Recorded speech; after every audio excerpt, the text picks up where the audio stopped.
let's do it. Yeah, we're just gonna start now that I turned the timer off. What's up, everybody?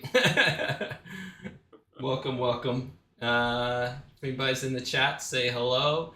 Ask your questions. It'll be fun. We're here for our first Dynasty Cast of the year of the new season, and I've got it going on my phone so I can hear it twice. That's great. There's a little delay. That's so exciting. So if we mess up, we can edit it out. So I got Zach here. Zach, welcome. Sorry you couldn't make it to the draft, but you had an excellent reason not to be there. So.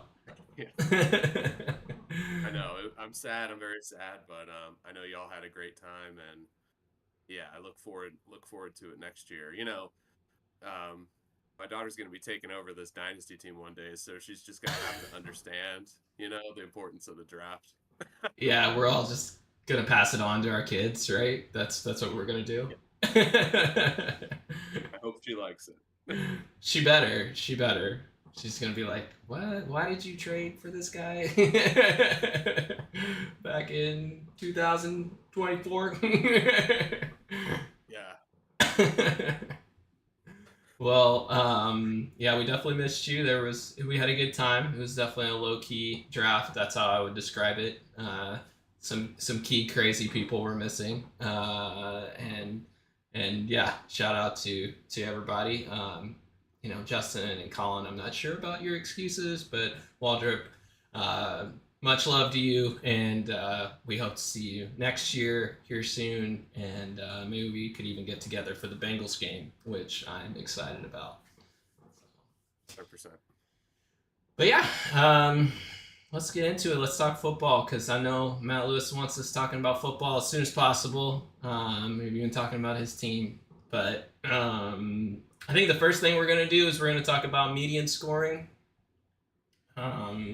That's definitely an interesting subject that I've seen a million times before on Reddit. And so let's just go over what it is first. So median scoring, you have a head-to-head matchup, and the median scoring is a game basically against the median or the average of all teams. So at the end of the week, every team's going to have a score, average it up. Whatever that is, if you're over it, then you get a win. If you're below it, you get a loss. That's pretty simple case. So 7 teams get a win, 7 teams get a loss. A lot of pros and cons to it. I think the ones that have been put out there so far are really, it's a little more fair. So like the good teams, even if they have a good week and they play somebody who has a better week, they still get some credit.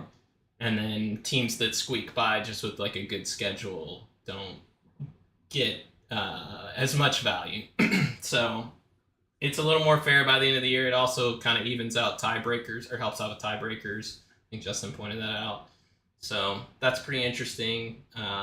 But I guess, what are your initial thoughts, Zach, on do you like median scoring? And I know we've kind of tried it before in basketball. We were just talking about that. Yeah, we tried it before in basketball. I think it was generally a con. I think it took away a bit. There's something kind of magical about that concentrated record, of however many games, 13 games or whatever. It's just cool. And when you double it, every game's worth half as much. I think it does dilute. Somebody said this, maybe it was you. It dilutes the head-to-head for sure. And I think Roush was right. Like, it does remove some of the variance and some of the volatility that I think we all really dig. I've voiced my confusion about kick return yards, for example, and punt return yards. And it's like, oh, hey, we've always done it. It's kind of a cool quirk of the league. And I'm like, it's all good. The bonuses are splashy and they're fun and they're unique. So that's really where I come down on it, is I think preserving the head-to-head just has more fun to it. Even if probably my team would benefit from having, at this time at least, having the median, because I'm trying to have a steady, consistent lineup, as opposed to maybe other players who have more boom bust, right? So it's really not in my best interest to say no to median at this time, but that's where I come down. Is I just I don't like it. I didn't like it in basketball, and I felt like people, I don't know that lost interest is right, and I don't think anyone will lose interest in our league, but um, it definitely changes the dynamic. Yeah, I think that's fair. Is yeah, there's some charm to all of this that it's kind of always been this way, head to head, and it's more like a real football game, right? You're playing against one team, and you just have to beat that team, and it makes the schedule not as exciting. Like, oh, I'm playing a bad team this week, I kind of get a free week, but it's like, no, you don't really. You're still just playing the same game against the median every week. On top of that, so I see the pros and cons. I think by the end of the year, you probably get the best teams with it. Like if you're trying to purely get the best teams into the playoffs, then I think it's a good thing. But I've never played with fantasy football, so it's hard to say how I would feel about it if I would start thinking it's kind of cool to watch people lose against the median. Like I think Lewis said. So I think it'd be interesting, but I'm not going to push it one way or another. That's the idea, and we'll see how it goes. It seems like people are pretty divided on it. Cool. Anything else on that one? I'm good to move on. Yeah. All right. So, you were watching the draft from home, and how different was it? Were you just sitting there waiting for your pick? Is it, were you talking trades the whole time? Like how did that go? Yeah, it was definitely less fun overall for sure. I remember the magic of last year, being there, and we did a lot of wheeling and dealing there, and I can only imagine what y'all did. I remember that trade with Chase for QJ, which hasn't really worked out much for him, so sorry to bring that up, but it was fun. I traded up to try to get Kincaid last year. You took Kincaid. Then I felt like, oh crap, there's a tier break here.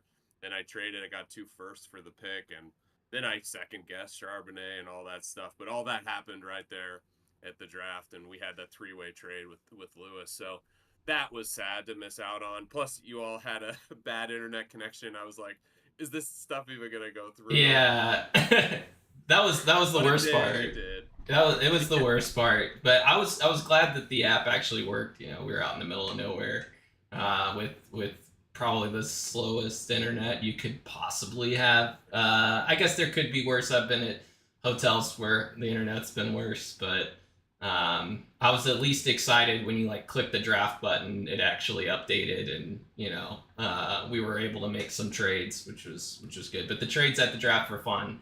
I will say, for me, I was pretty excited about it. I had my draft board, had my guy that I wanted it for, and I thought I could get cute and trade back and still get him, and I did.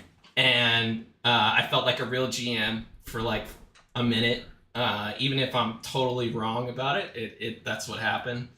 I did that once. I did it twice, and it didn't actually work that way. The guy I took in the second round, and we can go over that, but I was actually targeting Burton, and I don't know why I traded with you, and then also Edmondson was right behind me. Like, somebody was going to take this guy, but I thought I could maybe play the ADP game a little bit, so I got burned in the second round, but I'd rather get burned in the second than the first. But trading was fun, day of. I don't think there was a ton of wheeling and dealing, but there was definitely a little bit at the draft. We could pull up. And then you had which we'll get to, but the blockbuster post draft trade too. That's where I was like, oh man, I hadn't even thought about 2027s, but I know when you're there and that stuff populates, you have 2027s to burn. That the all-in folks, sometimes you have some cool outcomes with that. So yeah, it is interesting. I was actually expecting more trades post draft than what actually happened. I think people are a little more reluctant now. They've seen it for a few years, and they're like, I don't know if I should go all in with like a pick 3 years from now. Um, Yeah. but we do have one person in our league who's just like all in. And when you have a team like that, that's you might as well. Um, so I don't know how you want to approach this. If you want to go through the actual draft board, we could pull that up. Just let's just pull that up for the sake of having it. Yeah. But we don't have to go through all of it. Um, but I guess, would you like to go through each team and just like talk about everybody? What kind of happened? Is that Yeah, I think where your head's at? that'd be great. And honestly, I think it might be helpful to go through in the order of like last year's results, if you're cool with that. I know you'll be scrolling left to right, but it kind of puts in context instead of being, random. Like we can start with Chase, Yeah, just knowing that he won it all last year, and yeah, seeing that all the way down, all the way down. yeah. So I clicking on Chase. So and this sleeper board is awful, but I have to scroll kind of left to right to get to the actual whole draft board here. But Chase only had a couple draft picks. And so not a whole lot to talk about for him post draft. But he obviously had a great year. Probably should have him on the pod to talk about all his thoughts on how he uh, made all those decisions. But any thoughts about his actual draft picks? Yeah, we won't spend a lot of time on it. I agree, but I thought Estime was fascinating because I think he's injured.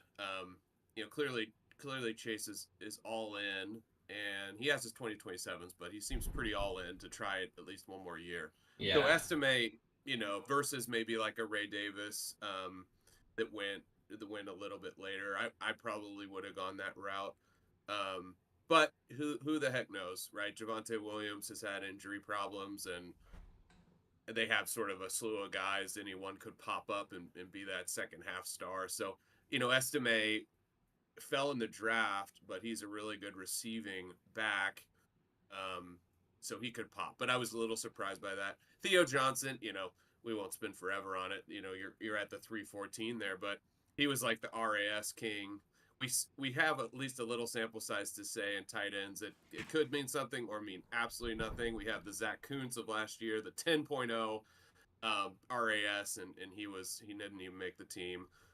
I feel like Theo is like his predecessor at Penn State, Brenton Strange, the Stranger, kind of that athletic guy that probably won't be fantasy relevant, but you never know.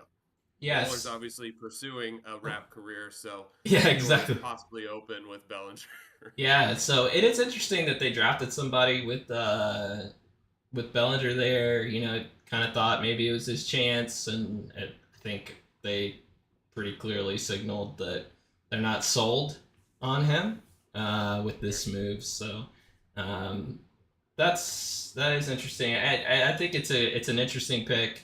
I like maybe a few more tight ends over him, but also, what do I know? I'm not like a huge college ball watcher, so that doesn't yeah, I'm no expert. I have my rankings that I definitely follow. Estimate, I get the it's like there is value, but in any backfield, but right now Denver's not exactly like a wealth of fantasy points. Maybe Javante is a thing, but do we trust Bo Nix to go out there and really light the world on fire and have a lot of touchdown opportunities? Especially after they got rid of Judy. What does their wide receiving core look like right now? Um, we'll see what that offense looks like without Russ. And yeah, I'm just not like super excited to buy into that offense right now. But things change quickly in Dynasty, so Yeah, um, agreed. I would just add that, I think Chase's team is super top heavy. He has almost not a flex to speak of. You gotta search for some of those outcomes like QJ, Reclamation Project, or maybe a Zeke revival. It sure seems like they're sitting tight with that RB room, but again, he could win it all again. He's projected almost 10 points above any other team for week 1. But he needs everybody to stay healthy. Yeah, it is interesting. Some of the contenders in our league, they're very very top heavy, and any injury could be big. But if you don't have any injuries, you have a huge advantage, especially in this like 14 team league, starting 8. That's some good context, right? So we're not starting a ton of players. So any studs that you can pick up are really really worth it to get an edge. But yeah, just like not a lot on Chase's bench if we were to kind of scroll through that. I would think just not a lot of options right now, like you said. So we'll see how his how things go for him. Like Chuba Hubbard was a thing last year. Is he a thing this year with Brooks there? He needs QJ, like you said, to maybe pop.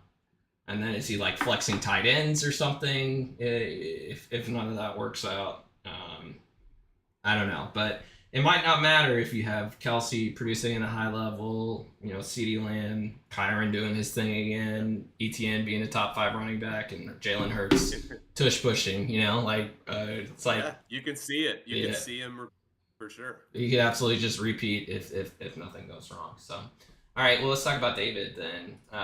David had a really interesting draft. Maybe I'll start out with my thoughts at the draft because he was making a lot of moves, and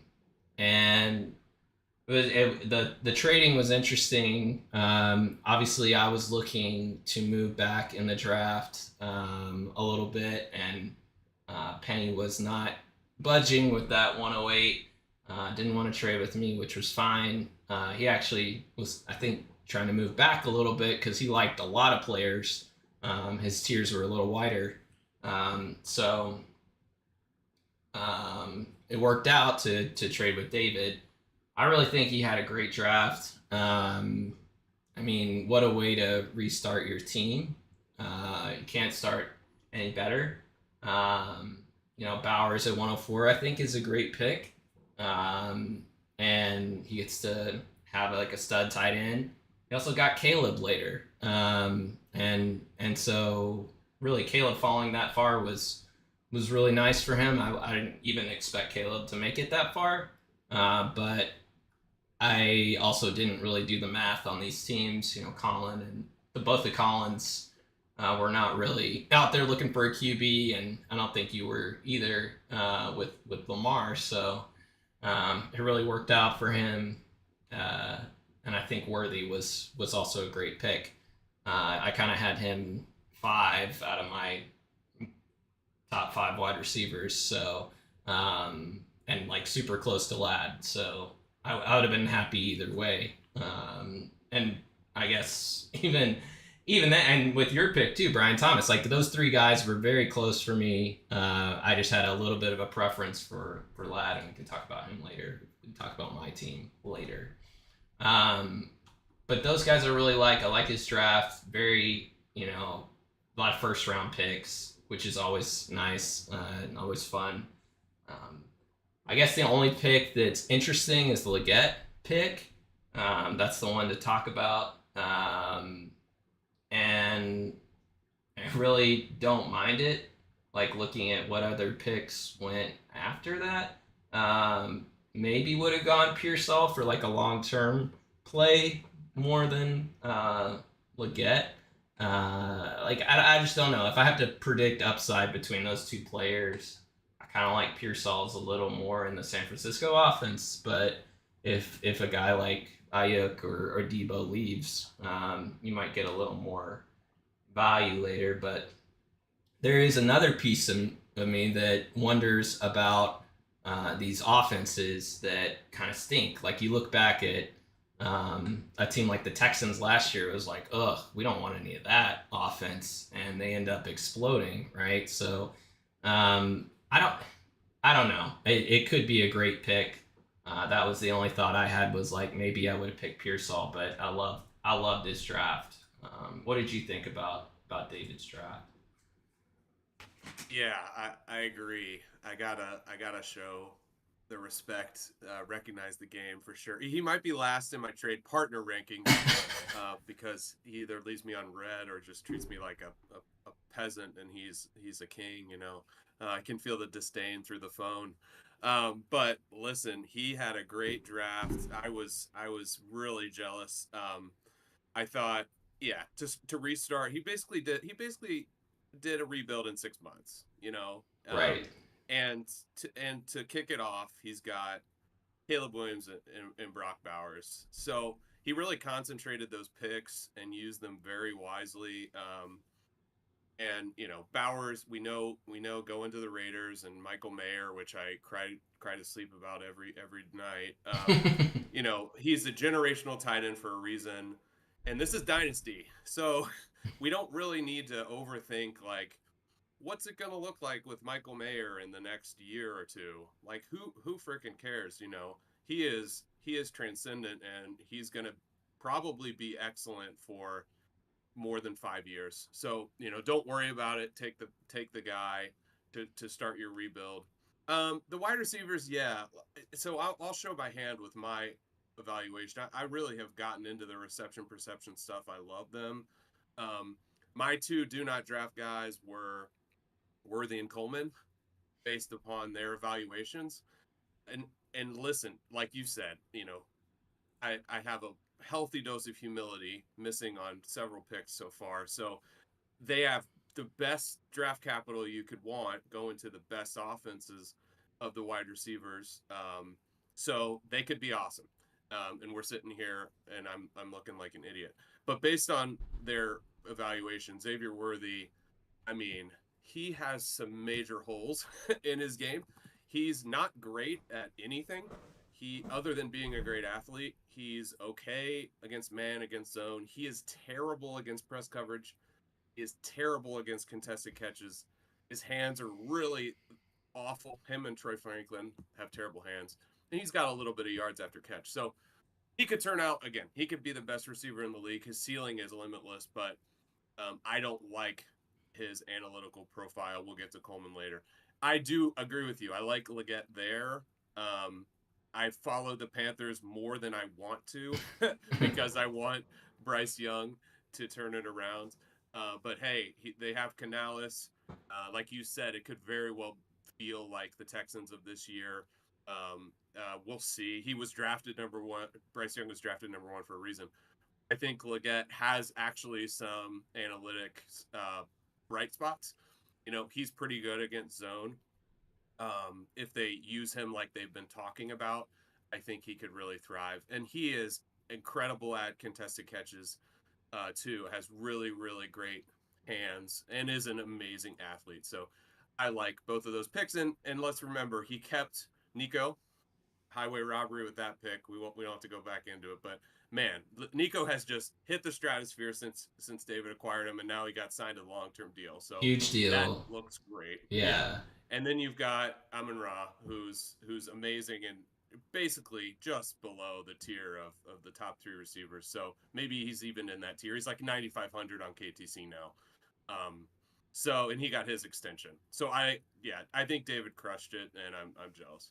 Yeah, I totally agree. That's some good context thinking about his other two big names on his team, like those big wide receivers. And I think we talked about this at the draft afterwards. It was like, yeah, you don't have running backs for a year, whatever. Like next year, grab a running back, then trade a pick for a running back, and all of a sudden you're very, very competitive. He could even be competitive this year accidentally, just by stuff Totally going well. agree. But like the first season, I don't think Bowers is gonna go super well. Like I wouldn't project better than like a tight end 12 or 11 season. Like that might be like a good season for him year one.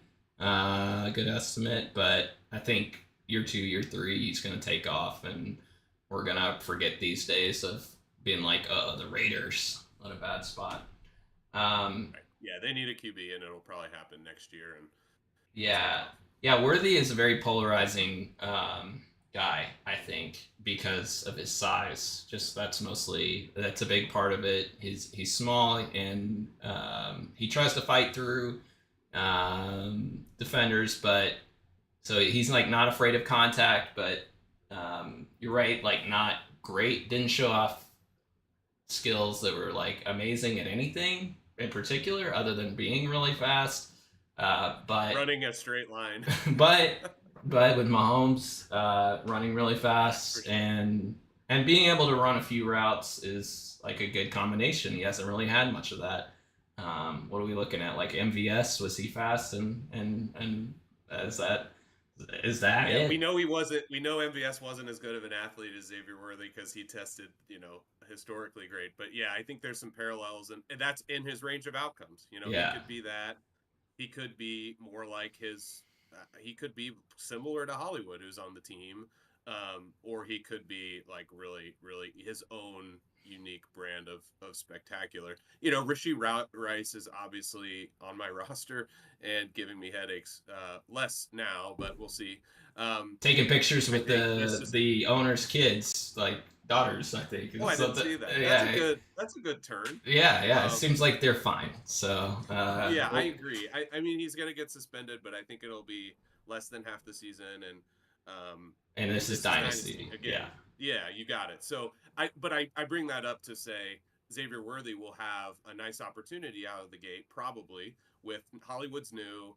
Rasheed's gonna be suspended, so he's got like a nice chance to hit the ground running, and he's gonna get targets, is what I mean. Yeah, he'll definitely get some targets. He's going to be playing against the big boys now.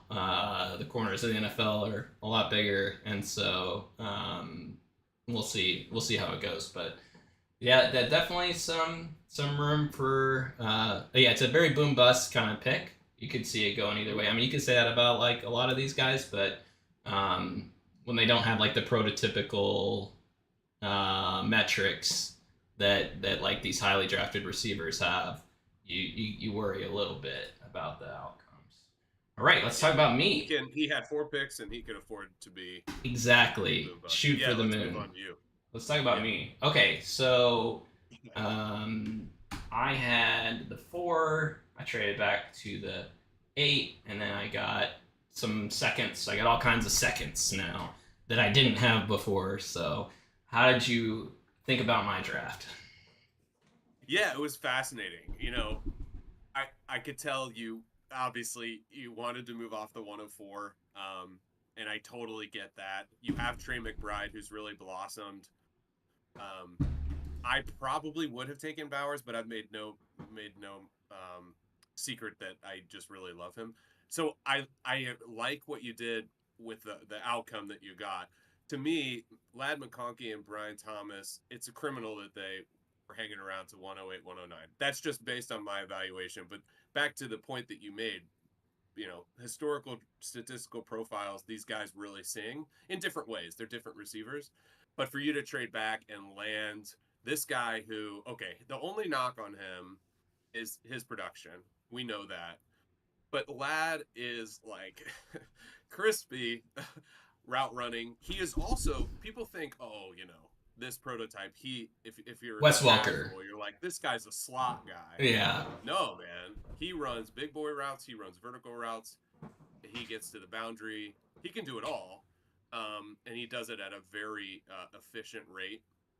And obviously, a tier below perhaps the draft capital or the draft landing spots of Xavier Worthy and Keon Coleman, but he is the only game in town in the Chargers offense. And I think he's going to be a best bud to Herbert right out of the gate, even though they're going to be run heavy. So I think because you got that, it's a home run. I love Jalen Wright, and I was looking at him. It that pick is interesting. It makes me reminisce about last year because we had a similar kind of we were close together in the second round, like coupled. You took Roshan before, so you went for a day 3 running back because you liked him, and then I got Tink Bigsby. Neither of those guys have worked out. But this year, you take Jalen Wright again, day 3 running back, an unreal athlete and a great landing spot.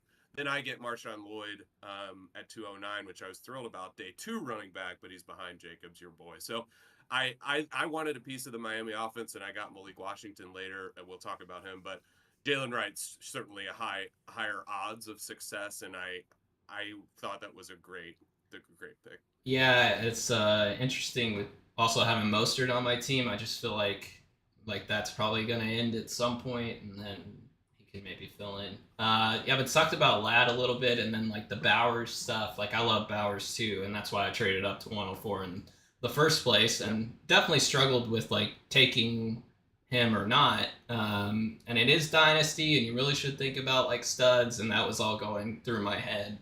But I think Lewis said something like with Sam Laporta last year, like where did he finish in terms of like fantasy points scored and our league compared to like the top wide receivers? Was he even like a top 10 wide receiver last year? And I don't think he was, like even after he had that massive year. And so tight ends just struggle to score as much as the wide receivers. I was a little thin, I felt like, and that's why I wanted to move back and get one of those three guys that I liked, hoping they were there. Lad being there was great. I love having a good route runner. That was pretty exciting, and yeah, I like the landing spot a lot, even though they're run heavy, like you said. So those two picks, I was happy about. Obviously, I had the 203. I could have taken Burton was my next wide receiver on the board. Didn't grab him. That might haunt me. We'll see. But and then later in the draft, third round is kind of dart throws, but there were some QBs available. I'll talk about this one a little bit. So I know this pick looks weird. Taking Penix over like McCarthy. Penix is not starting for his team. McCarthy is starting for his team. So why would you do that? But for my team in particular, I look at it, 2 years from now, Dak's probably gonna fall off a little bit.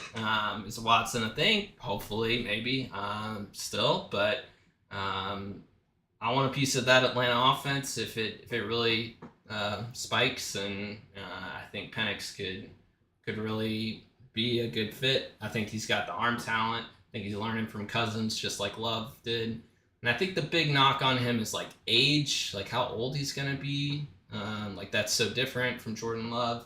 But I don't know. With QBs, I think where I'm at is, does it matter? For wide receivers, I get it. Or no, running backs, I get it. Wide receivers, maybe I get it a little bit. The athleticism falls off.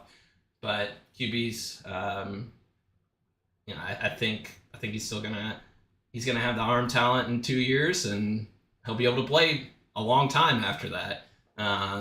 So hopefully it pops off. That was the bet there. And then the last pick, Vidal, I think is how do you pronounce it after looking things up. I thought it was Vidal, but anyway,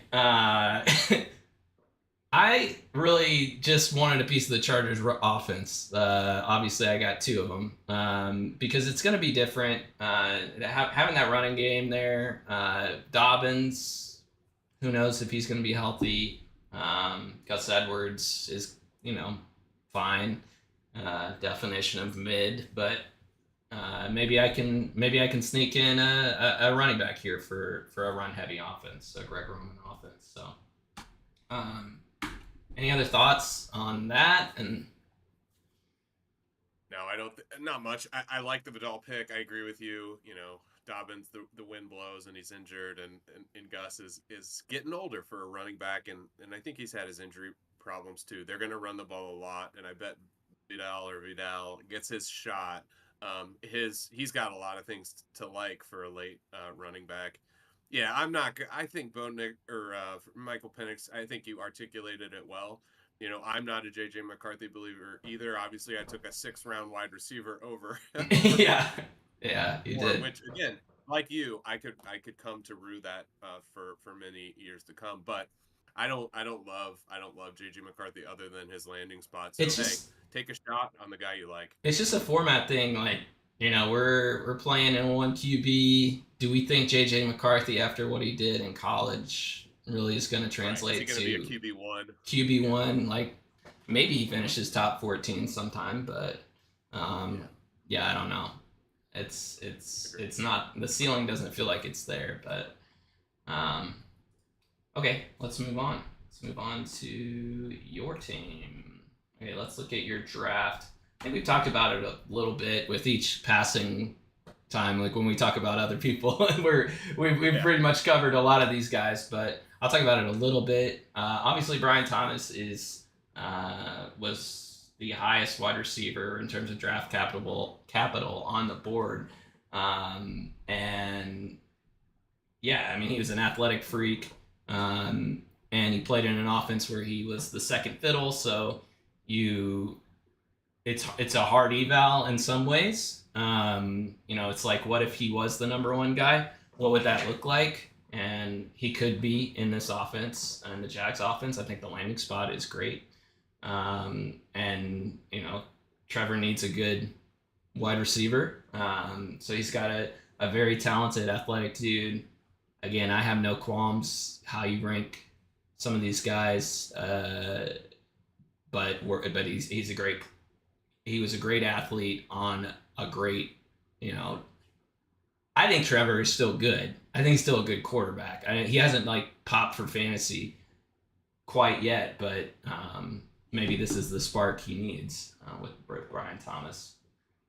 And then yeah, and then the picks after that, like I'm not like, wow, you should have picked them instead of Brian Thomas. There's not a guy after Brian Thomas that I would pick instead of him. So I think you nailed that one. And then Pearsall, super intriguing player. I think the upside is there if you, um, again, we talked about the trade aspect of Debo or Ayuk.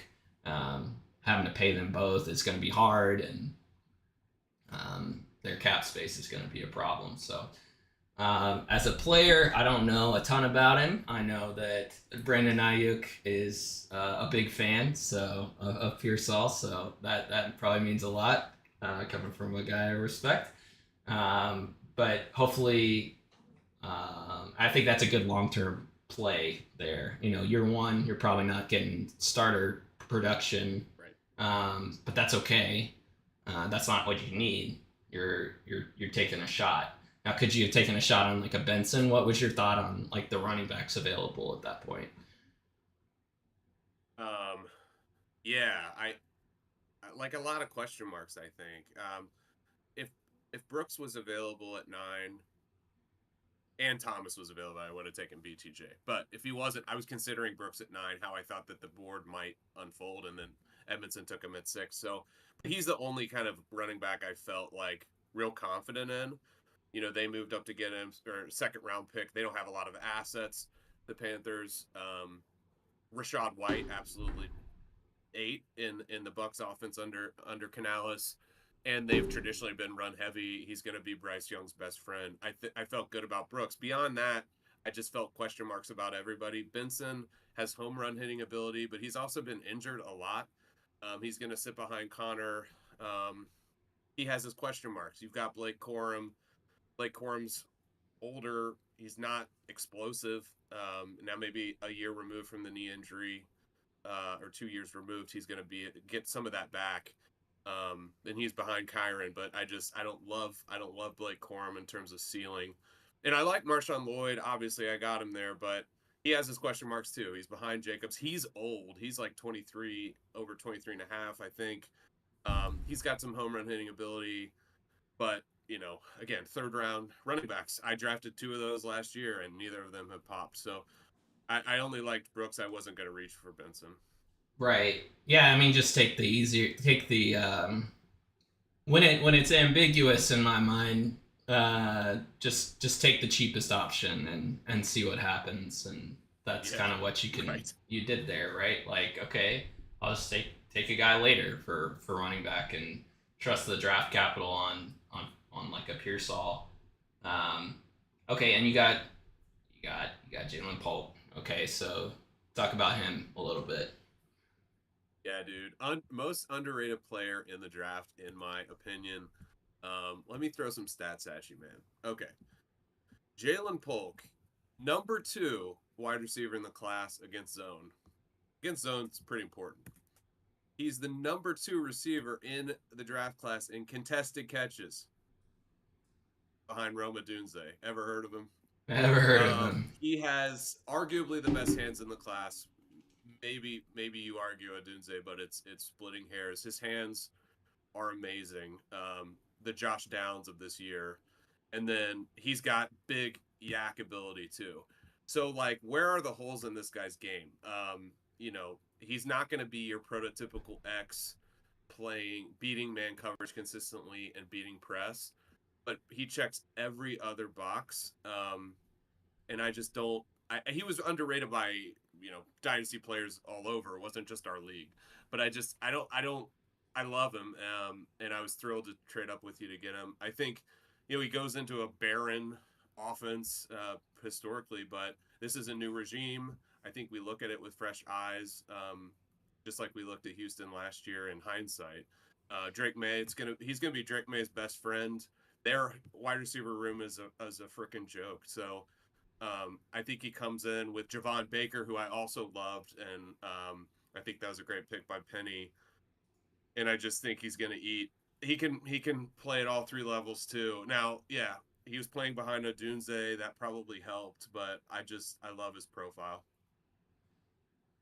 Yeah, and I just lost my. There's my chat. There's my chat. Jucket just asked a question. What are y'all's thoughts on reigning comeback of the year player Joe Flacco's worth in Indy? Asking for a friend. We'll get to that in a second. We'll get to that in a second. We'll get to that in a second.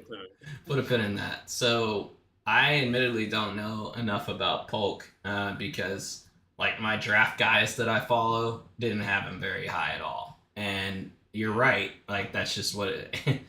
And so I didn't have him on my radar as high. So that's why I was like cool to trade.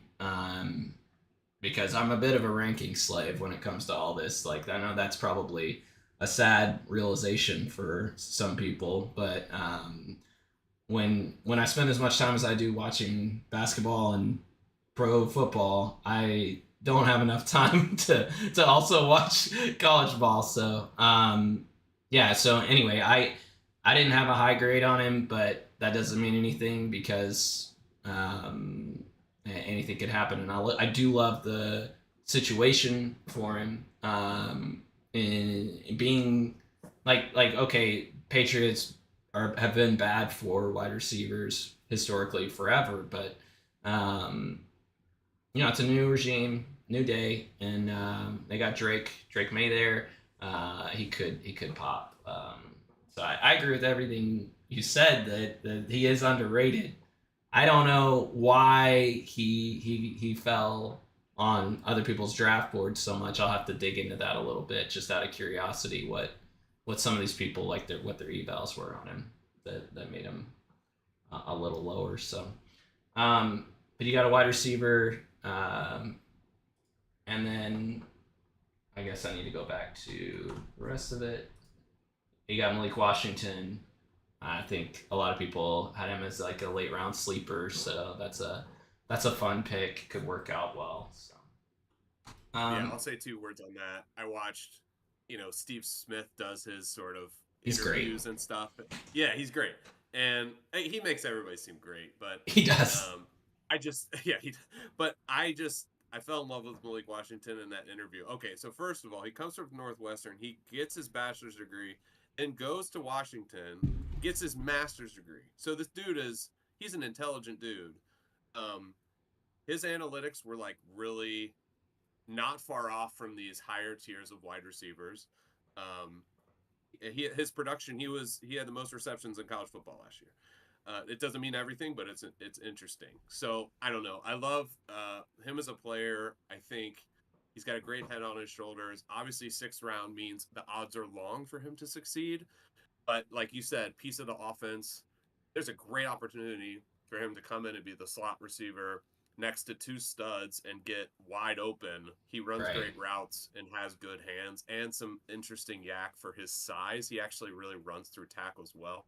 I'm So really anyway, I just I'm surprised that one thing, just as an aside, like I'm surprised that the Dolphins invested so much in offense. Like I don't know why I am surprised, but I feel like they should have invested in defense a little bit.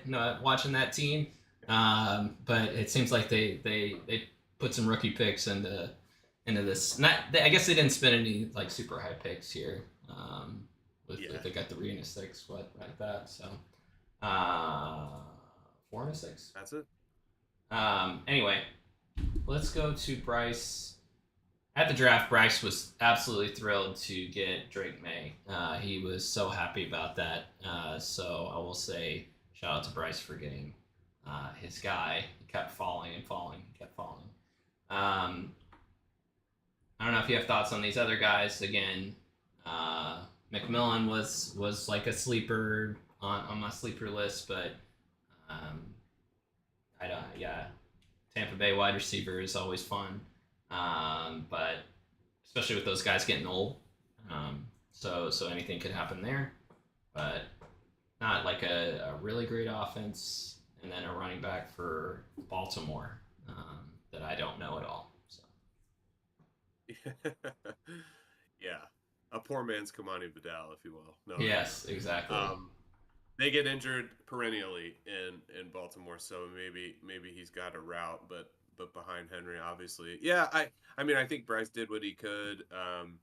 Drake May's interesting because he's not going to be good for a while, so maybe that's a little look to the future, or he just wanted the best player available. Bryce is sort of, it's like the last dance. He's flirted with being an elite team. Certainly has had a strong playoff team 2 years in a row and hasn't gotten to the summit. And now we've got some aging guys like our Mixons, like our Henrys, who really probably have a year left. And Eckler's maybe already past it.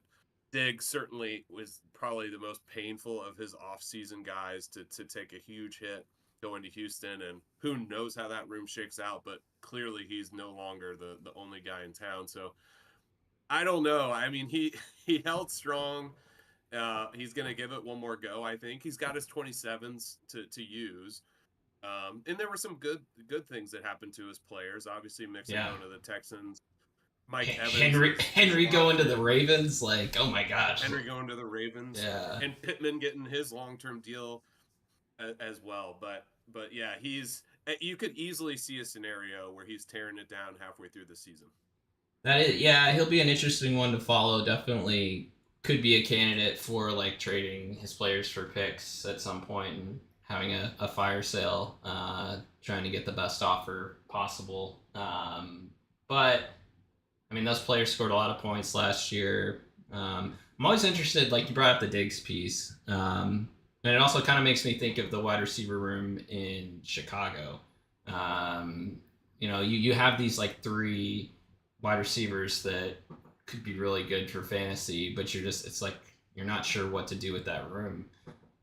In Dynasty, I guess like Diggs' price is pretty cheap at this point, just because he's older and he's not the only game in town, but he's still pretty good last year when they threw him the ball. They didn't throw him the ball a whole lot the second half of the year. And whether that is because of him losing his step, or was it because of a feud between him and Josh Allen, or whatever was going on there drama wise? It seems like drama follows this dude everywhere. But has he really lost it? And we know Stroud's amazing, so could he be pretty productive? And we just saw Mike Evans have like an amazing year, so definitely not counting Bryce out at all this year. So I think he had a pretty good offseason. I don't even really want to talk about AQ too much, but here we are. He actually got two running backs I was interested in. I mean, Garendo was from U of L, so I at least saw some games of him. I mean, I didn't think he was anything super amazing at U of L, but he was sharing a backfield. And he does like athletically, like the measurements are very, very good. But he really didn't get a chance to show like elite production in any sort of way. before going to the pros. Now playing behind Christian McCaffrey is pretty intriguing. If he got hurt, would he get a shot, or at least a piece of the pie?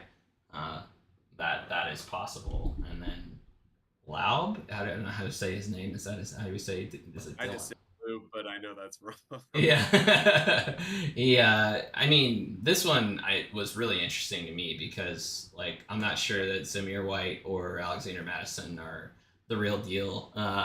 We'll see what happens this year. Maybe Zamir takes over and is the dude. But getting a piece of that backfield when you know they want to run the ball is pretty intriguing. So, um, but Akey's not playing this year. You know, he's not playing for this year. He's not playing for next year. It's going to be a while before he's back in the game. But he has the most picks. He makes everybody's power rankings look awful on Keep Trade Cut when in terms of picks. He is killing us right now in that department. So 2027 and 2028, well, look out for acreage. Exactly. Yeah, I don't have anything really to add. Let's talk about Penny. So Penny had the 8th pick. He traded back and he got Benson, who you've kind of already talked about a lot about him. Connor has been an interesting player because, like, he gets hurt a lot at the beginning of his career, and then he starts posting some pretty good seasons recently. Is he going to do it again? I don't know. But Benson is there and an option for Penny, and I think Penny's team is one of the more interesting ones this year. Just kind of looking at his roster, he's got a lot of good.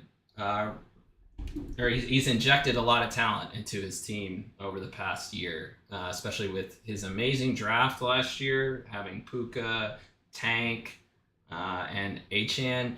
That was a pretty rock solid, almost as good as it gets kind of draft. They only needed Laporta to just win the whole thing. That would have been an amazing one. But Herbert takes a step back in terms of pass attempts probably this year. Will he still be good in this Greg Roman offense? I don't know. I would love to have him on my team, so I don't really. I'm not too worried about him. But maybe I think he's a top 10 quarterback possibly still, just because of his arm talent alone. So anyway, so he grabs a running back here with Benson. Trying to fill out his running back room because you really don't have a 1 on here. You got Achan maybe he's a 1A or a 1B. I don't know what he is this year. You've got Montgomery, who's definitely a 1B. You've got Pollard, a 1A, but I'm super biased, so I'm going to say 1B by the end of the season. And then we've got Warren, who I love. I think you like Jalen Warren too, if I remember right. Maybe not. But he is But I'm agnostic. I don't have an opinion. Yeah. Okay. Well, he's got a lot of options. Does he have a number 1 running back? I think that's what he was aiming for here.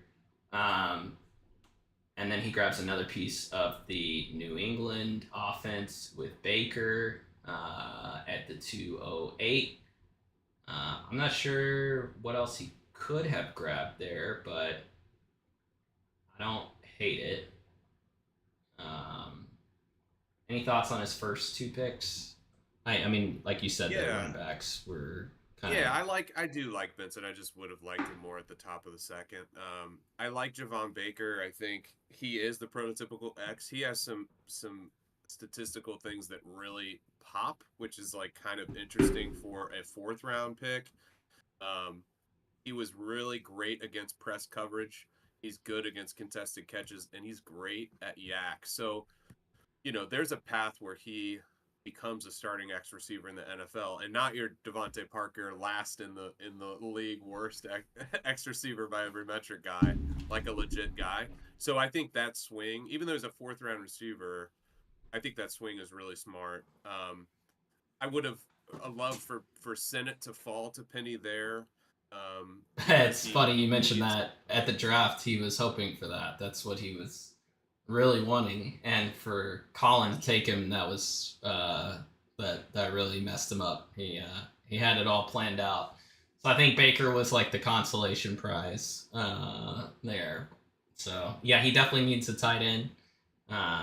So Senate would have been really interesting. Um, have a really just hard time projecting tight ends other than like this year it was pretty obvious what you do. I feel good about that at the top, but I think there are some guys that could be right in the mix with Senate. We'll see how that goes, but I would have liked a tight end for him. He's probably going to have to trade for one to be like super competitive, I would say. Not the tight end score a whole lot, but I'm afraid Chig might be several points below the average starter quality. So that's a big loss every week if you don't have that. But yeah, Penny should be really interesting. We'll see how Puka does. We'll see how Olave does. Scary Terry, how's he going to do with the new quarterback? How's Herbert going to do in the new offense? Is Achane going to replicate the big playability? Is Tank Dell going to be as good with Stroud? There's so many questions, but it's a fun team, right? Like a lot of fun players to follow. So I think he'll score points every week. It's just like, will he be one of the elite teams? I don't know. It's hard to say. Yeah, agreed. And it's interesting because a lot of his quarterback and his wide receivers are young, other than Scary Terry, but he's still not old. But then his running backs are older. If you just look at the wide receivers and his quarterback, he could be patient. I think he's made the playoffs one year. He snuck in the first year, if I remember correctly. So it's not like he hasn't touched the promised land of playoff contention. So he can afford to be patient with a lot of his core pieces, including, as you mentioned, Olave, who I just absolutely love, and clearly they do too. They're not trying to replace him there. So, but at the same time, what do you do with those running backs? So I think I agree, needs a move or two to be a solid playoff team. And I know he's trade averse, so but he has an extra pick, I believe. I think he has Bryce's 25, which, hey, man, that could end up being good. Yeah, you never know, right? Like all of a sudden, Josh's pick was worth a lot. He blew it all Yeah, up, and Lewis got right. the like 103 or whatever this year. So, Yeah. um, yeah, But anything. we have to just say kudos to Penny for being an incredible drafter. And if he does it again, then I think the sample size is large enough to say he knows something we all don't. Yeah, he's definitely paying attention. We'll pause for a second here and we'll answer Josh Jucket's question. So, is Joe Flacco worth anything in Indy in a one QB league where you have Anthony Richardson starting? If Anthony Richardson is healthy, he is worthless. If he's not healthy, is Joe Flacco in that offense a top 14 quarterback? I don't know. Maybe on your bye week. That's my impression. So there's your answer if you're still listening. Yeah, and a very quick tangent. Just I was surprised that Edmondson listed trade blocked AR like right before the draft. Yeah. And we can return to it with his team, but don't forget that Anthony Richardson played 3 games last season. They were good games, but he played 3 games. So I think Joe Flacco is definitely rosterable. Yeah, that's true. He's worth everything. Chuck it. I love it. All right. So let's go to Colin. Let's talk about Colin's team. We always joke about, I'm not saying I'm like everybody. This is Colin. I'm letting everybody, letting the secret out here, but dude, your players, they just die on this team. You draft them and they're just there, and they're not going anywhere else, and we know it, and that's fine. So I hope for your sake that Keon Coleman hits. I hope that Shipley and Jamari Thrash hit, because this is your one shot at molding your roster this year, and you took it. So kudos to you. That was a great trade. Well, we'll at least acknowledge that he hit with Zay Flowers, who I absolutely love. And if Colin traded, I would love to trade him for him. Yeah. So maybe again, he did it last year, but I think it's worth saying that in our league of zigs and zags, like, and it's 14 teams. I think Colin is an interesting case study, but maybe a cautionary one, just in terms of it's really hard to just draft your one through first round, second round. Obviously, he didn't have a second this round, but usually he doesn't trade his picks. He has his first through his fourth rounds every year. Even if you hit on Zay Flowers, it doesn't transform your team. And you have teams rebuilding who have now, you have your Lewises and your Edmondsons who were clearly in rebuild mode. You would argue that their teams are probably stronger than Collins, or at least comparable. And then you have your teams that went all in. You just Some of really whom have offended already. Lewis, by the way. I just want that to be clear that you said I did, Collins. or you did? You did by saying his team was comparable to Missbox. So I'm sure. Okay. All right, he's got a good. He didn't team, say it. and I'm he's just got a pretty guessing. good This is team. all in my head here. Yeah. Okay, the Lewis in your head. Yeah. He's right here. He's right here. And I think it's hard to, even if you hit, you know what I mean? No, I agree, and it's like I talked about it before, and I don't follow my own advice, but like you want to try to peak at the right time, and so like that doesn't necessarily mean you have to trade every single pick to go all in, but trading a little bit to be competitive, if that's your goal, is a good philosophy, and you gotta construct your roster efficiently, or else like their timelines aren't gonna all line up, right? And that it's tough to just draft, like you said, and make that all work out magically. Like you got to shape your roster a little bit in Dynasty. So I totally agree. All right, so on to Edmondson. He had a lot of picks. Eddie, I think, was the only one with maybe more picks. So he goes out and gets Brooks. His running back room has changed a lot over the last year. He's made a lot of trades for running backs. So Brooks is compare him with Gibbs. You compare him with Ramondre, if Ramondre's a thing again, because we know he's pretty good when he is healthy and getting the ball. And yeah, he has a lot of other guys too. I need to pull up his roster, but he went for a more competitive team this year. You got Ray Davis later, Javonte Williams, and Gibson are all in his running back room. So a lot more depth for him on the running back side. That'll make him a lot more competitive this year. So I like the pick in terms of wanting to go for it. We'll see if Brooks is a starter right away. We'll see how they handle that. I think he's the most talented of the room. I think that's not a question, but you got to wonder, like, with the ACL injury, and also just the incumbents there. Does Miles Sanders and Chuba Hubbard, do those guys get some run first before Brooks kind of eases in? Yeah, I listened to, I think it was a beat reporter for the Panthers, which, as I say that out loud, is you're a sicko for me. That yeah, yikes.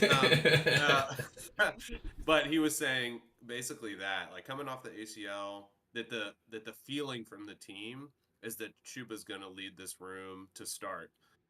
Now Brooks could take over by the end of the year, but I think people writing off.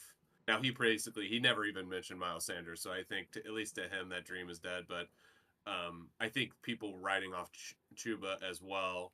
That's not the signals that the team is sending. So I think you're right. I think Brooks he may be very well startable by the end of the year, but probably not to start. Yeah. Yeah, I'll just add on Edmondson's team, and I feel like typically he and I do not evaluate players similarly at all, and totally have different philosophies. And yet this draft, I felt myself every time he drafted, like, oh, I like that guy. Obviously, we talked about Burton. I thought he was going to be available at the 207. You and I traded for that, so I was shocked that you didn't get him there. I really love A.D. Mitchell's analytical profile. A lot of smoke about his character stuff, but also then you hear, well, he's a diabetic and he's just not, eating the right things or managing that well. And now he's going to have a chef and a nutritionist. So maybe that's like literally a non-issue. I love AD Mitchell, and I thought it was a smart pick. Obviously, Ben Sinnott, second best tight end in the draft, and some comparables to Laporta. He gets great value on McCarthy in the third. So, to my surprise, I loved his draft and got to give him credit. Yeah. Um, yeah, I agree. I think he had a good draft. Got a lot of depth, kind of everywhere, and it'll be interesting to see if he trades one of his quarterbacks. Right. Um, I'm Did really we talk about surprised. that at the draft, like the Anthony Richardson Yeah, thing? well, so he puts him on the trade block, and everyone's just like, meh, whatever. Like nobody makes a move, nobody even tries. And he had this big reveal of like he walks in the room, puts him. I'm gonna make a big move. Hey guys, and just like no one did anything.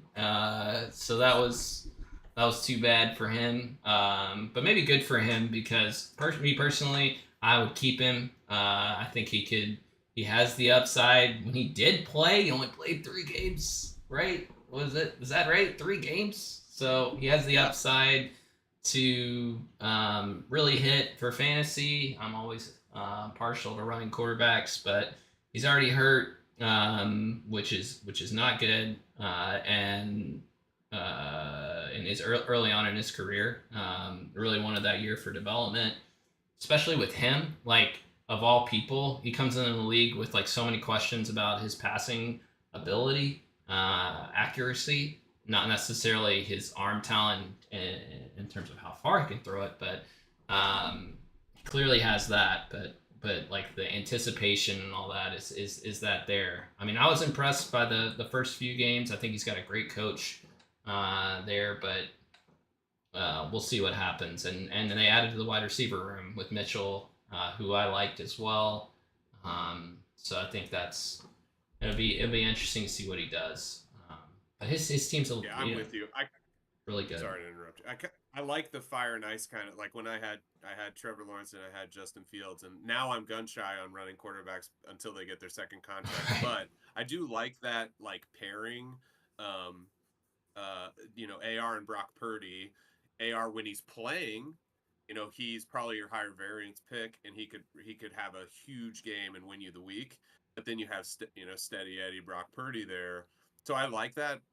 The concern is, yeah, is he going to get a second contract? He was so inaccurate in college, and he really wasn't super accurate. It's too small of a sample size to judge, but he wasn't much better in his game. So that would be my concern, and maybe he's thinking along those lines.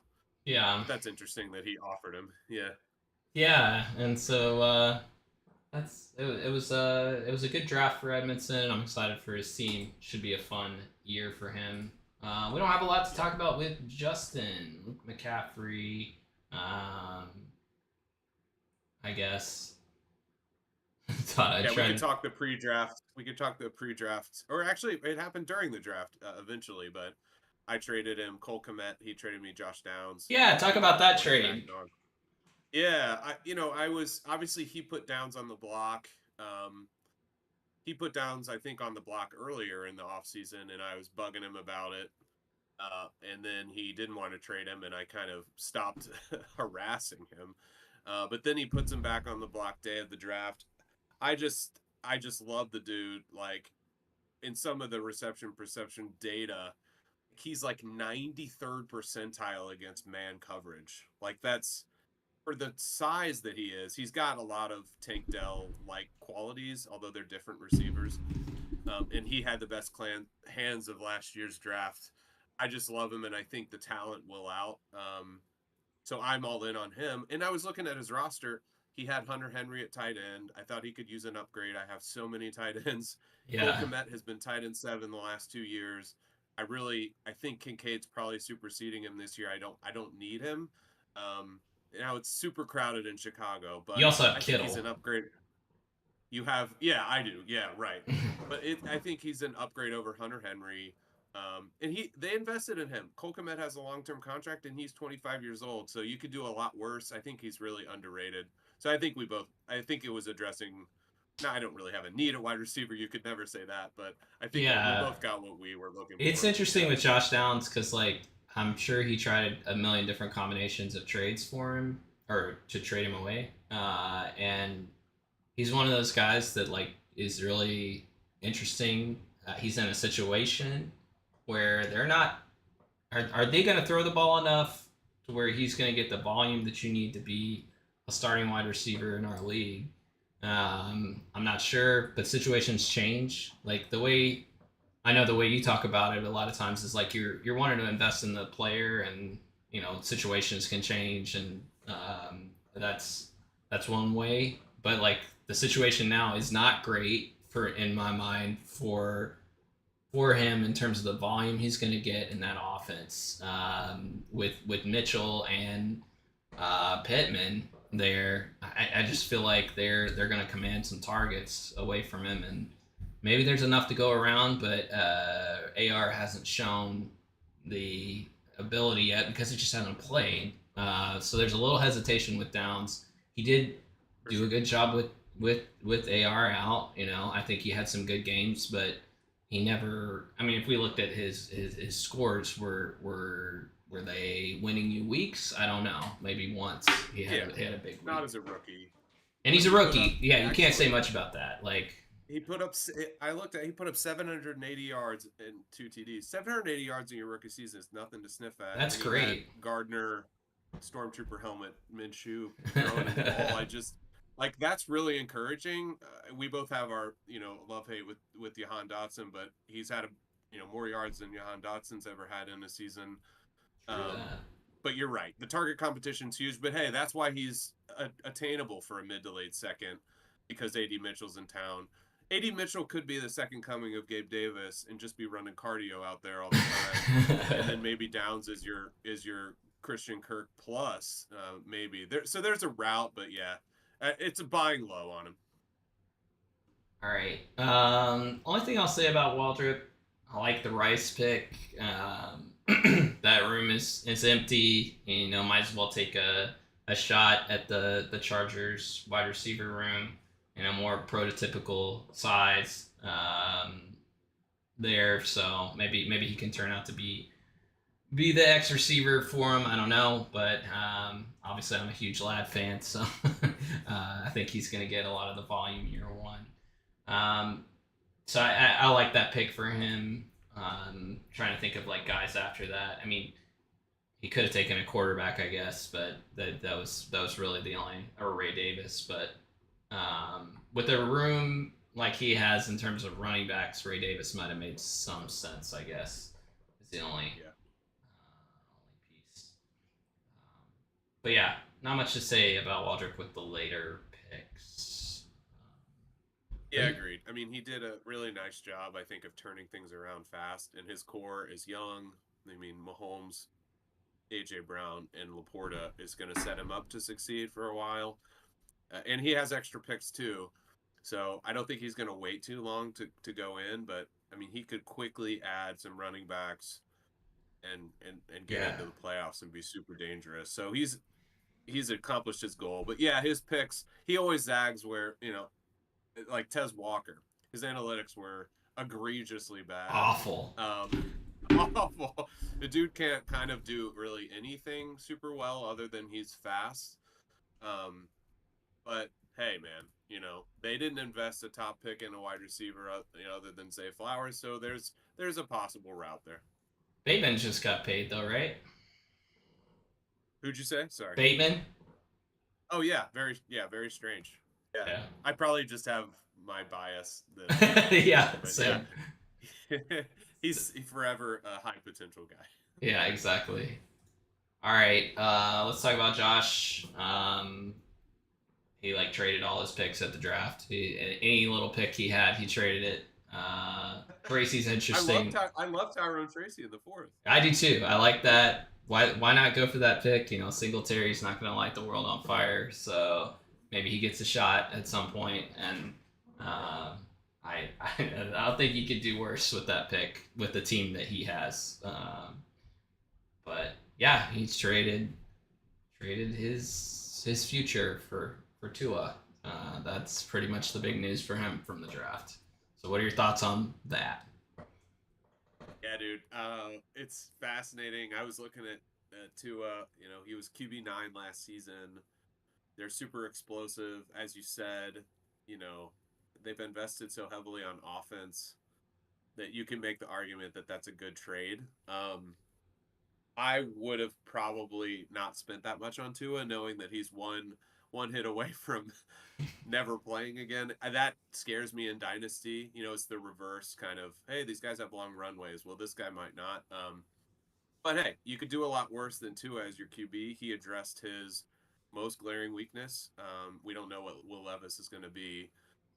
I think, you know, as you said, he is all in now. He's sent his 27s to you. I think I'm just I'm biased because I have his first next year, and I hope it implodes for that reason. Although I want him to succeed. He's clearly got antsy. 2 years not making the playoffs and going all in. But you Yeah, know I thought you got a good price for Tua. Is all I'll absolutely. say. Yeah, I thought that too. But we'll see how it goes. Like, one of the things I think about is like we have these all-in teams, and you got to try to capitalize as soon as you can on those kind of situations. And like I have extra QBs, so I mean, I gotta go for it if I can. Um, I mean, I'm a little worried about my QB room isn't as great now. That's true. Tua was a great option to have, but I gotta hope that Dak and um, maybe Watson is useful this year. So um, we'll see what happens. It's also a little spicy trading with someone you're facing up against, like giving them a player that they need to complete their roster. So definitely made the competition a little stiffer for myself in that sense. But you know, someone was going to do it. So um, we'll see what happens. I'm Let me interested. list you off. Let me list you off some of his flex guys, okay? He's Yeah, got a really interesting roster of guys who all he needs is like one to pop, but they could all also none of them pop. He's got yeah, Charbonnet, Chase Brown, Curtis Samuel, Darnell Mooney, Khalil Shakir, and Wandell Robinson. Thoughts? yeah, yeah. Yeah. So a Kenneth Walker injury makes Charbonnet awesome, right? But that's hard to bet on. Let me look at the roster just so I have it in front of my face. But I've been thinking the same thing. Like, is he going to be flexing a tight end? You know, he has Ingram and he has Mark Andrews. Like, that was my first thought, is like a tight end is going to be flexed. So Connor and McCaffrey are obviously locked into RB1, RB2. Um, but then I like Chase Brown. I think he looked good last year in limited opportunities. Does that mean he's going to take over? I don't know. I don't think so right away. So something could happen there. And then, I mean, people really loved what A.T. Perry did at some point. So maybe A.T. Perry is a big part of the Saints offense at some point. So um, but I'm scared for him in those spots. But does it matter? Is really the question. You know, is Yeah. Christian McCaffrey, Tyreek Hill, Jamar Chase, Mark Andrews, does that give you enough of an edge at those positions? And then if you have Tua just scoring like an average amount at quarterback, because he's not going to run the ball, um, maybe he has some boom weeks too. Is that enough to get you a championship? And I'll be curious to see if that's the case. It definitely could happen. I mean, McCaffrey was crazy last year. Tyreek was crazy last year when he played. So um, Yeah, he spent the farm on the RB1, the wide receiver one, and a top 3 or 4 tight end. I think the only Um, the they only were the only thing I would say I would do differently is maybe I would have just tried to run it with Levis for a little bit and see what Levis does this year with that reworked offense, and then maybe you could spend your picks on like flex plays if you needed to. That might have been a strategy, um, but yeah, you go for the proven talent at quarterback, and he's young too. Like, it's not like Tua is an old quarterback, so he's about to get a big contract. He'll be one of the most interesting teams to look at. Yeah, for sure. All right, let's get to the last two. Lewis has been listening all this time to hear about this. No real question about it. For his first three picks, Harrison, Neighbors, Odunze. I love all three of them. Really wish I could have gotten in on one of those. That's what I was hoping for, trading up with the 104 in the first place. Was like, well, maybe Bowers will be taken, then I can get an elite wide receiver. And then snags Jaden Daniels at the end of the first round, which fantasy-wise could be really good. And then Braylon Allen later on. I think he had a great draft. Really no complaints about any of it. You know, I think the three wide receivers we don't really have to talk too much about. Like I think they're awesome. Everybody thinks they're awesome. Year one, are they going to produce back end wide receiver 2 numbers? Maybe. That's the question.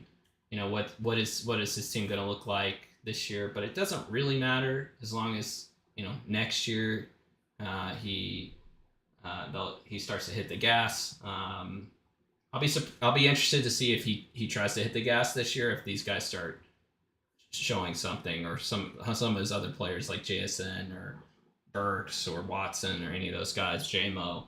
A lot of interesting guys that their situation changes a little bit, could be, or if they start showing the ability that we thought they had.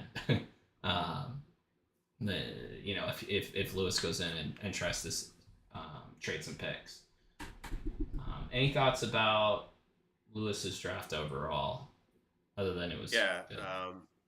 I really liked it. He did the smart thing and drafted the 3 wide receivers. The more I looked at Odunze, I think he could be the best of the 3. He is incredibly good at pretty much everything, which is saying something in the most stacked wide receiver class, certainly in a few years, but perhaps longer. Man, zone, press, contest, yak. Dude is a stud. And that's why I kind of tried to, as you did, tried to sneak in at the 103, and he wasn't having it. So kudos to him for taking him. And Jaden Daniels was smart. Yeah, I guess clarifying my earlier point, I think comparable in terms of points produced with Colin, but clearly in terms of the value of the assets in the future, Lewis is in a much stronger position. But it's worth saying that, you know, he emptied the clip basically. I mean, he has his future picks, you know, 1 per year. But this was the year. Not next year, right? He has someone else's pick. Does he not? Don't you have his pick? Oh yeah, he has mine. He has a first. I guess I'll just say that. But that's a good point. It's not his own. But this was where he was overloaded, just like Akey will be next year. And I think so. This has to work for him. But you know, he's got a great chance for that to happen. Yeah, Jaden Daniels is interesting. Clearly, he wanted a backup QB. Or somebody to grow, you know, to have that coverage for Jordan Love. He flirted a bit with Bryce Young with me, and I think ultimately Jaden Daniels' ceiling is probably higher. So I think he did a nice job with that. But yeah, would you like to shot at running back more for his team, or do you think a backup quarterback is the right call to have that kind of, you know, 2 different, you know, we talked about it with Colin's team, the 2 different, you know, steady Eddie versus the upside. Yeah, that's a great point. I think and maybe Lewis feels the same as I do. When Waltrip planted that seed of why doesn't everybody just draft wide receivers in the first round? Yeah. There's counter arguments to it, but man, that's stuck in my brain. You could see all the wide receivers I draft. I have like 11 or 12 wide receivers on my roster. Their runway's the longest, their careers are the longest. Interestingly, though, high draft picks of running backs tend to have a lower bust rate than wide receivers, I read. But still. But those tend to, like, if they're a high draft pick, like a second round or first round, you know, running back, they're getting picked top 5 or earlier, you know, a lot of times. That's a good point. So it's a little different of an investment than, like, I think what you're talking about is, like, how great am I feeling about a Jalen Wright pick over a Baker or Roman Wilson, Malachi Corley, like those guys could I have taken somebody there. Personally, no, that would not be my thing. Evaluation this year, but or like Blake Corum, could Eddie have taken? Now Eddie taken Blake Corum. We'll get to that. I don't understand that, Yeah, but I would have taken like a Mitchell there or Burton. Burton was probably my pick there, but ADP didn't agree with that. Um, anyway, so perception did. yeah, I bet it did. I bet it They did. out their fourth best. He was their fourth best receiver analytically. Well, and he has the off field or issues, or I guess so. There, you get a discount there. But anyway, I agree with the sentiment of like, why don't you just draft wide receivers or tight ends or QBs or whatever instead of a running back, because their shelf life is so low. But if you do hit on them, you hit big. It's just it's easier. It feels easier to just like trade a first for a proven running back and fill your room that way when your team is kind of complete. But right. yeah, I don't know. It is interesting. So I think Lewis made some good moves. Eddie. Yeah, let me add one thing before we jump to Eddie, just real quick. It feels similar to my experience in the first year of the league, where I sort of traded for youth and dug a hole in my regular season record. And by the time I'd finessed my roster to where I wanted it to be, I think I'd added Jonathan Taylor. I'd done some things to win now because I felt that same itch. It was too late and I missed it by a game. He may very well feel, like you said, that is real. He hasn't made a push for 2 years. This is year 3. And it may very well come to that point where it's just human nature. It's like, dude, I want to compete. I want to win. Look at my roster. Let's win now. But we have so much strength in this league right now that he could dig himself a hole. So at the risk of, I play him week 1, maybe wait till week 2 till you start. But I think it's worth pointing that out. Now, look, he could sit tight. The market stinks too right now, though, because everybody thinks that they're going to win. Like at the beginning of the year, that's true. Buying a player is impossible because it's like, well, I have as good a chance as anybody right now of winning this league. Totally. So the prices are really high. Yeah, so you know what I mean? Like if he waits, he could be, 3-7. Exactly. And have to really win out. And then you can make some questionable decisions. I know I did. I know I have. We've all made bad decisions. All right, on to Eddie. Eddie, I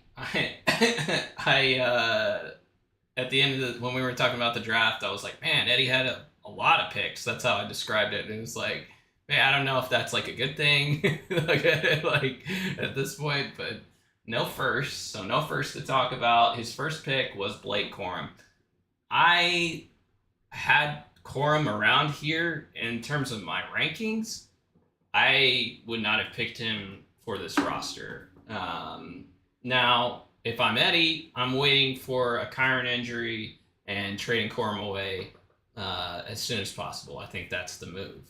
And that could definitely happen. But I'd rather just bank on like a wide receiver, being good than an injury making someone relevant. Blake Corum is obviously talented, decorated, all that. He's a household name. But is he the guy for Eddie's team? I don't. That was an interesting pick. Yeah, agreed. For us sickos out there, Blake Corum, exactly. That is the playbook, dude. You draft him. Hey, and don't forget, as none of us can now with the Puka thing, they have just tremendously boosted player values at the Rams under McVay. Yeah, like anything could happen. You saw what Kyron did. Is Kyron good? I think he is good at that scheme that they run. But is he like some elite running back? I don't know. Yeah, agreed. It's like a piece of the offense theory, right? Yeah. So, but if you're not going to trade him, because he's an older running back too. If you're not going to trade him, yeah, it's probably not the ideal. Now let's think back to last year. He took Mingo, right? Mingo, similar to Coleman, has a really had a terrible analytic profile, and he's just one example of it ringing true.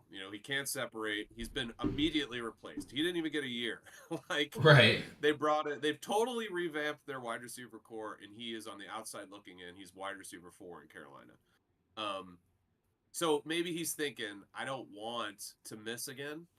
Blake Corum's floor is certainly higher than Jonathan Mingo's was, and it's higher than AD Mitchell's is. I would have taken Polk, but I love Polk.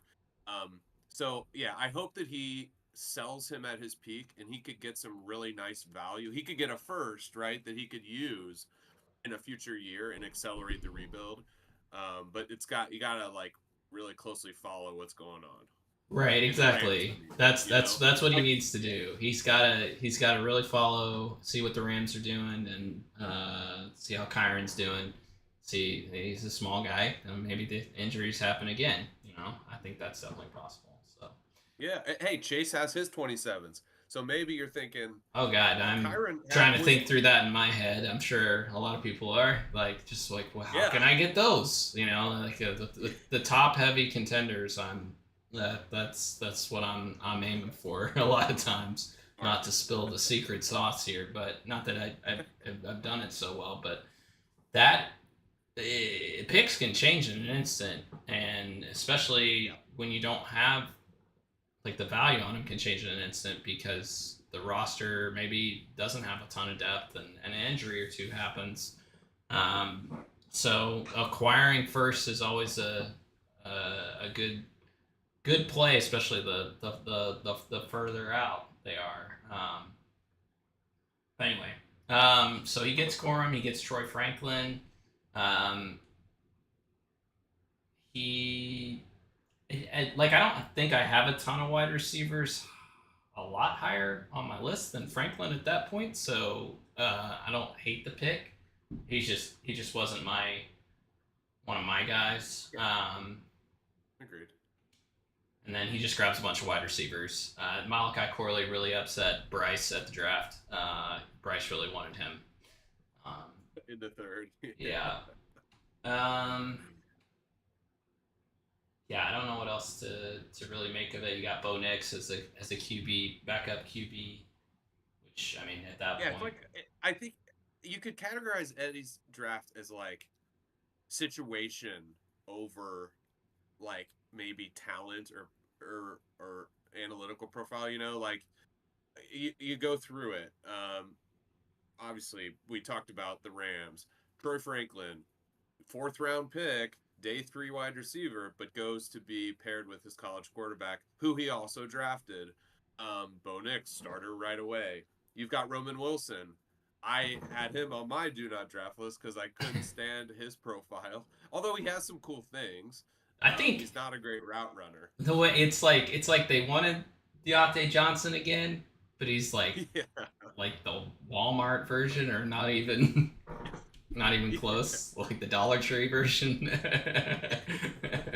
right. But then it's like they are very successful at drafting wide receivers, and who knows how long Russ is going to be there. Like Russ, have you ever seen his tree? Dude does not throw over the middle of the field. Yeah, similar to So Justin Fields. Roman Wilson, Uh, similar to Justin Fields, right? So, but maybe neither of them are the QB in a couple years. I just think Roman Wilson's never going to touch the ball unless Russ does something wildly different. Jatavian Sanders walks right into a starting position. I actually really like that pick, and he has a potentially high ceiling. He just has to get a little bit better at his route running. Also, his yak is like horrible for a huge dude who's a great athlete. He he is should just terrible bowl at people over and get extra yards, yeah. but he He doesn't. goes down on first contact like 80% of the time or something. Um, I know he was a yeah, and trendy pick pre-draft. A lot of people were talking him up as like the number 2 tight end in the class at some point, and then it did not uh, pan out that well. I guess it maybe did. What with draft capital? What Senate was the number 2, right? yeah, Senate was 2, and then he was 3. He was a Yeah. 5-star recruit. He has some cool things about him, but yeah, we'll see. Yeah, we're almost done. Oh, well, it sounds like my daughter has lost her mind, so I need to go help No out. worries. But it's been fun. I'm gonna have to cut it short. Maybe it's short at 1 hour and 38 minutes. But it's been real. It's been good to catch up. We'll definitely have to talk more like about teams and moves in the off season. And sir, you were well prepared. I will just say that. Really, really impressive stuff. It's like Matt Harmon light over here. We Like got, you said, we're sickos, so yeah. it's the pleasure is all mine. All right, man. Well, yeah. Thanks, Josh, for listening in and commenting, and I will talk to you guys later.